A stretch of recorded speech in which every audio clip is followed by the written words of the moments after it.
guys, MAH atau biasa kita sebut di dunia medis itu sebagai Kenapa sih susahnya ngomong gastritis?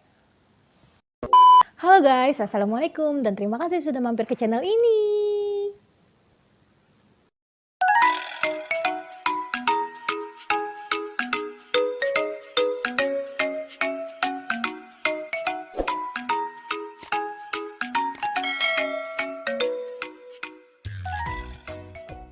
So guys, gimana nih kabarnya? Semoga tetap sehat dan baik-baik aja ya. Rasanya udah kayak lama banget itu deh nggak take video. Selain memang susah banget juga cari ide, aku juga lagi ada beberapa kesibukan lah ya beberapa hari ini. Jadi mohon maaf buat kalian yang menunggu videoku untuk tayang. Sih kayak ada yang nungguin aja. Oke guys, di video kali ini aku bakal sedikit membahas tentang permasalahan kesehatan yang sering banget terjadi atau dirasakan oleh para anak-anak kos. Apalagi mahasiswa. Ini aku yakin hampir semua mahasiswa, semua pelajar pasti pernah merasakannya. Apalagi kalau tidak lain dan tidak bukan adalah bintang tamu kita hari ini. Tapi sebelum kita masuk ke penjelasan videonya, jangan lupa untuk klik tombol like, subscribe, dan komen video ini ya, biar aku tetap semangat untuk bikin video-video selanjutnya. Dan kalau misalkan teman-teman ada punya saran untuk video-video apa yang bisa aku tayangkan, silahkan komen di bawah, biar nanti bisa aku pertimbangkan untuk penayangan selanjutnya. Oke guys? Well, aku yakin banget kawan-kawan sekalian sudah tidak asing lagi pastinya mendengar kata-kata MAH. Itu pasti sering sekali sudah diungkapkan ketika kita merasakan sesuatu yang tidak enak di daerah perut kita. Nah, tapi teman-teman sendiri sudah paham betul nggak sih tentang MAH itu sendiri secara medisnya itu seperti apa?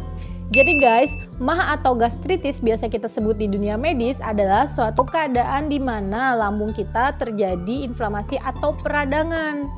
Peradangan itu sering terjadi di daerah mukosa lambung atau proteksi atau pelindung gitu guys di daerah lambung kita yang disebabkan oleh naiknya atau tingginya tingkat asam lambung yang mengakibatkan proteksi atau pelindung dari lambung itu tuh rusak. Jadi guys, lambung kita ini adalah produsen atau dia itu bisa memproduksi cairan yang dimana sifat cairannya itu memiliki pH yang sangat rendah. Makanya sifat atau konsentrasi dari cairan ini tuh jadinya asam. Selain itu, lambung juga memiliki dinding nih, memiliki proteksi sendiri supaya asam lambung ini tidak mengelukai permukaan lambung. Nah, proteksi ini diisi oleh mukus atau lapisan-lapisan lendir yang menyelimuti lambung supaya mencegah asam lambung ini tuh menyebar kayak gitu loh guys di sekitaran lambungnya supaya dia tidak melukai lambung. Jadi ada proteksi dari si mukus atau lendir ini agar lambung kita itu tetap aman. Nah, MAH atau gastritis ini sendiri nih guys, dia punya beberapa jenis, tapi yang sering kita dengar atau sering kita baca itu ada dua, yaitu ada gastritis akut dan gastritis kronis. Apa sih perbedaannya antara gastritis akut dan gastritis kronis? Yang pertama, untuk jenis gastritis akut, biasanya ditandai dengan munculnya rasa nyeri yang cepat dan tiba-tiba nih guys, yang sering kita rasakan nih. Biasanya tiba-tiba nyeri banget rasanya di perut itu, apalagi di bagian ulu hati kalau orang bilang. Bisa juga biasanya diiringi dengan mual ataupun pusing. Penyebabnya yang pertama, yang sering banget kita lakukan adalah terlambat makan guys. Apalagi itu sarapan pagi. Biasanya kayak males gitu kan ya kalau misalkan udah mau cepet-cepet mau kuliah atau cepet-cepet mau kerja. Jadi kayak males banget gitu kalau untuk sarapan. Nah padahal itu nggak bagus guys. Karena pada saat perut kita kosong itu bisa mengakibatkan atau menyebabkan produksi asam lambung kita itu meningkat. Karena tidak ada yang diolah oleh lambung. Lambung itu jadi kayak nggak punya kerjaan gitu loh guys. Jadi dia itu dengan sendirinya meningkatkan kadar asamnya itu karena nggak ada yang bisa mengontrol asam lambungnya itu. Lalu yang kedua, ini susah sih, apalagi untuk kita para pecinta pedas. Mengkonsumsi makanan-makanan yang terlalu asam ataupun terlalu pedas ini juga dapat memicu nih kenaikan asam lambung karena pedas dan asamnya itu tadi nanti dia akan kayak bertarung gitu loh guys di dalam lambung. Sudah lambung kita ini kan isinya asam nih, pH-nya rendah nih, ditambah dengan makanan yang tingkat asamnya juga tinggi atau yang pedas, dia akan Lalu membaur jadi satu, lalulah dia meningkat asamnya itu guys. Nah kalau kelebihan itu bisa mengiritasi dinding mukosa atau proteksi dari lambung itu, yaitu bisa mengakibatkan perut kita tuh perih kalau misalkan kita makan pedas atau makan asam. Apalagi kita makan pedas dan makan asamnya itu belum makan nasi atau belum makan sebelumnya gitu loh. Kemudian ini juga rata-rata kebiasaan saya bun, mengkonsumsi minuman yang mengandung kafein seperti kopi. Kenapa? Konsumsi minuman yang mengandung kafein atau kopi secara berlebihan itu juga dapat mengakibatkan peningkatan asam lambung karena kandungan kafeinnya itu tadi guys, dia sama kurang lebih kayak makanan pedas atau makanan asam tadi, dia akan membaur menjadi satu dan merumpah ruah dia di situ. Seneng banget dia. Jadi kayak ketemu temannya gitu loh guys. Karena ketemu teman lalulah dia tuh bikin geng lagi di situ. Makin banyak ya melebur tuh jadinya tuh si asam-asamnya itu tadi. Itu yang bisa mengakibatkan peradangan di mukosa lambung kita. Oke, selanjutnya adalah mengkonsumsi minuman yang beralkohol.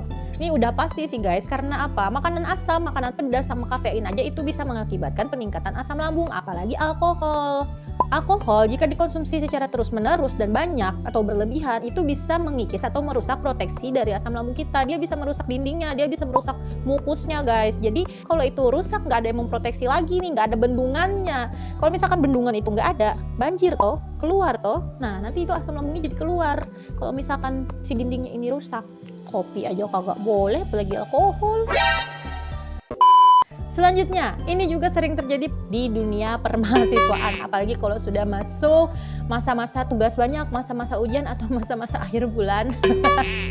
Sudah pasti akan dirasakan stres. Kenapa stres bisa mengakibatkan mah atau gastritis? Jadi gini guys, kalau misalkan kita itu stres, otomatis otak kita tuh akan bekerja lebih cepat dan kacau. Nah, kalau misalkan si otaknya ini kacau, dia juga akan memberikan atau menyampaikan atau menyalurkan informasi ke seluruh tubuh kita itu ikutan kacau. Makanya kalau misalkan stres itu berpengaruh banget dengan mah atau gastritis ini, karena saat kita stres, aliran darah yang mengalir ke dalam lambung atau menuju lambung itu akan berkurang sehingga mengurangi juga produksi oksigen yang akan menuju ke lambung. Nah, sehingga metabolisme di lambung itu terganggu. Kalau metabolismenya terganggu, otomatis mukosanya juga akan ikutan rusak karena kacau nih tadi kerjanya nih, karena kita stres itu tadi kurang oksigen dia, kurang aliran darah. Selanjutnya, penggunaan obat secara terus-menerus. Contoh misalkan seperti ibuprofen dan beberapa jenis obat lainnya. Dan yang terakhir adalah paparan radiasi seperti kayak kemoterapi. Nah, itu beberapa penyebab terjadinya mah akut. Selanjutnya nih guys, ada juga yang namanya mah kronis. Jadi guys, kalau mah kronis atau gastritis kronis merupakan suatu gejala yang diderita oleh seseorang dalam kurun waktu yang cukup lama, panjang, dan terus-menerus. Salah satu penyebabnya juga adalah terinfeksinya lambung kita itu oleh bakteri yang namanya Helicobacter pylori. Nah, karena seringnya atau terus-menerusnya asam lambung kita itu terluka atau seringnya terjadi iritasi pada lambung, ini bisa mengakibatkan terjadinya ulcus pepticum guys. Ulcus pepticum itu adalah keadaan di mana proteksi atau pelindung atau mukus lambung ini tadi itu sudah tidak utuh, dia tidak bisa bekerja lagi, tidak bisa bikin atau jadi bendungan lagi, udah rusak. Nah, kalau sudah terjadi ulcus pepticum, akibatnya lambung kita itu akan terkikis terus nih guys, terkikis dengan sendirinya perlahan-lahan, tapi pasti dia akan terus terkikis karena tidak ada lagi yang melindunginya. Nah, kalau misalkan terus-menerus terkikis tanpa ada perlindungan atau proteksi, itu bisa mengakibatkan lambung kita itu bocor dan bahkan mengarah ke kanker lambung. Terus kalau misalkan nih lambung kita nih udah bocor, nah itu dia bisa menyebabkan perdarahan pada lambung. Di mana asam lambung itu sudah tingkatnya sangat tinggi, maka kalau misalkan dia bocor, dia keluar dan menyebar ke daerah-daerah sekitarnya, dia akan merusak dan melukai daerah-daerah dinding perut atas dan bawah guys. Kalau dia terus-terusan melukai seisi perut kita itu, ya lama-lama dia akan perdarahan atau disebut dengan peritonitis. Belum lagi nih kalau misalkan ada si paparan dari infeksi bakteri Helicobacter tadi itu, sudahnya dia merusak dinding perut ya, tambahnya ada infeksi dari bakteri itu tadi ya, jadi deh sepsis tuh. Dimana sepsisnya itu nanti yang bisa mengakibatkan kematian. Karena kalau misalkan kita sudah sepsis, artinya organ-organ kita yang sudah luka, yang sudah perdarahan itu juga ikutan rusak. Dan biasanya kalau sudah sepsis, nggak hanya satu organ yang dilukai dan dirusaknya, tapi banyak organ di sekitarnya. Pokoknya tuh jadi kayak hancur banget gitu loh, kayak rusak banget gitu loh guys, organ-organ kita itu yang menyebabkan kematian. Jadi jangan pernah anggap remeh mah, karena dari mah pun itu bisa menyebabkan kematian loh guys, kalau tidak diobati, tidak dicegah dengan benar. So, gimana sih Mel mengobati atau mencegahnya? Tadi kan teman-teman sudah tahu nih kalau mah itu atau gastritis itu terbagi menjadi dua, gastritis akut dan gastritis kronis. Untuk gastritis akut itu penyebabnya sudah aku paparkan juga sebelumnya.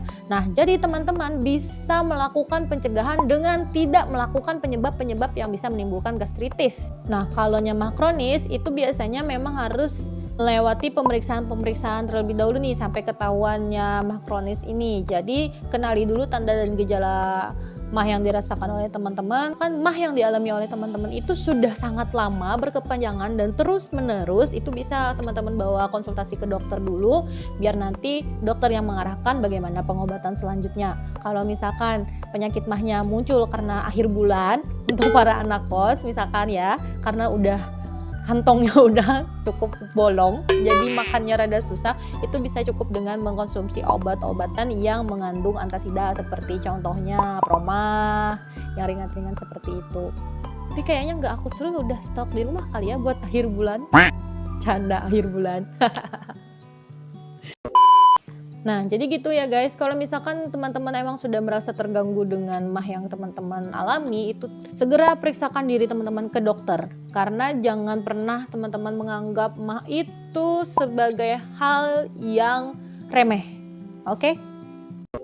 Oke guys, sekian dulu video kali ini. Mohon maaf kalau misalkan informasi yang aku berikan itu masih sangat kurang atau ada salah-salah. Teman-teman mungkin bisa membandingkan atau mencari referensi-referensi lainnya yang lebih lengkap. Dan harapannya video kali ini bisa bermanfaat untuk teman-teman sekalian, dan semoga teman-teman sekalian selalu sehat walafiat ya. Amin ya robbal alamin. Sekali lagi jangan lupa untuk like, subscribe bagi yang belum subscribe, dan jangan lupa juga untuk kasih kritik dan saran atau ide-ide lainnya di kolom komentar. Silahkan mau ngetik apa aja. Dan jangan lupa juga mampir ke Instagram aku, Melinda Putri Utami, biar kita bisa temenan. Oke guys, sampai jumpa lagi di video berikutnya. Bye-bye.